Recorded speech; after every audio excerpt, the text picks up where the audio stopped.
3 tuman Agrobankda mahalla bankir rolida ishlaydi. Mana shu hududga Olmutga biriktirildi. O'zim o'sha mahalla bo'limida bo'lim boshlig'iman. Xudo xolisa, xo'p ham yaxshi ishlab turibdilar, ko'rsatishlar yaxshi mahalladagi. Endi bizda hali yangi bank xizmatlari ochilgan, plastik karta bo'yicha aylanib turibdilar, plastik kartochka ochish bo'yicha. O'shanga har bir xonadonga kirib birma-bir o'sha bank mahsulotlarini tanishtirib chiqyaptilar. Agar plastik kartaga qanaqadir ehtiyojinglar bo'lsa, ariza blankalarni to'ldirib bersangiz, o'zimiz shunga yetkazib beramiz, bankka borib o'tirmaysizlar. Plastik kartaning afzalliklari endi sizlarga tushuntirish hojat yo'q, bir-bir yana eslatib o'tib ketaman. Kommunal to'lov qilish oson bo'ladi. Misol kimgadir pul o'tkazmalari bo'lsa, borib o'tirmas, uyga boyoqqa borib o'tirmaslar.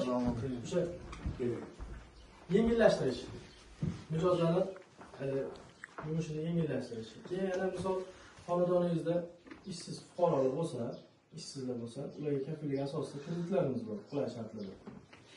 Kafillik asosida 2 yil imtiyozli davr bilan mahalla loyihasidan kreditimiz bor. 50 milliongacha kredit ajratamiz. Plastik kartaga tushirib beriladi. Oldingi singari ta'minotga chiqasiz, ta'minotchiga chiqasiz. Undan burali pulga arzimaydigan mahsulot oladigan joy yo'q. O'zingiz xohlagan maqsadda, xohlagan narsangizni olasiz. Yo'nalish bo'yicha. 5 millionlik kreditimiz bor yana. Biznesga birinchi qadam deydi. Bu ham 1 yillikka bo'ladi. Unda kafilsiz. Unga sug'urta asosida bo'ladi. 17 millionlik kreditimiz bor. Bu 7 millionlik kreditimiz u 6 oy imtiyozli davr bilan 4 yilga bo'ladi. Xuddi o'sha mahalla loyihasi bilan bir xil bo'ladi uniki. Keyin agar tadbirkorlik subyekti bor yuridik shaxslarga 100 milliongacha garovsiz kreditimiz bor. Agar farzandlaringiz, bo'lmasa jiyanlar, yoki xonadon a'zolaringizda kimdir tadbirkorlik bilan shug'ullanayotgan bo'lsa, o'shalarni agar bankka yo'naltirib bersanglar, loyiha orqali hujjatli she'ri shakllantirib, bankka borib o'tirilmaydi. Ovoragarchilik bo'lmaydi.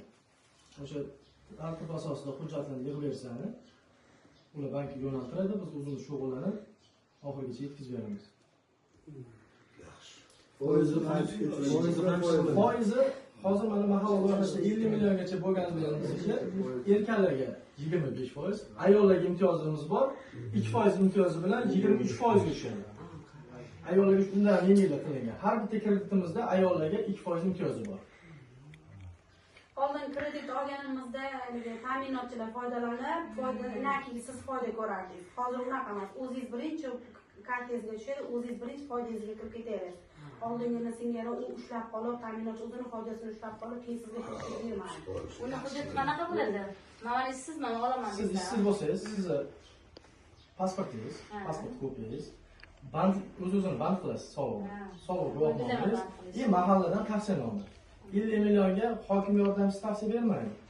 Mahalla bankiri bor, hududga biriktirilgan, Oyxona tumani mahalla agenti. O'shaning tavsiyasi bilan 17 million bilan 5 millionligimizga mahalla bari hokim yordamchisi tavsiyasi bilan o'sha hammasi bir xil hujjat ketadi. Tavsiyanomada summasi, maqsadi o'zgaradi. Siz ishsiz bo'lganingiz uchun endi sizga bitta kafil qo'yib qo'yamiz, o'zingiz kafillik qilasiz. Xo'jayin nima ishlaydi? Xo'jayin bo'lsa, kafillik o'tadi. Necha yil berdi? Mahalla loyihasi deganimiz 50 milliongachaligimiz 5 yilga 2 yil imtiyozli davr bilan, 17 millionligimiz 4 yilga 6 oy imtiyozli davr bilan, 5 millionligimiz 1 yilga, 1 yil muddat. Unda 17 millionlik qancha masalan bo'ladi? Qaytarish. Grafik bilan tanishtirib qo'yamiz. 6 oygacha foizini to'laysiz. 6 oydan keyin 7-oydan asosiy tanich qo'shiladi. Agar siz o'sha muddatidan oldin yopaman desangiz, ishlatgan davringizga o'ziga foiz to'laysiz. Oldinroq yopsa? Oldinroq yopsangiz. O'shanda siz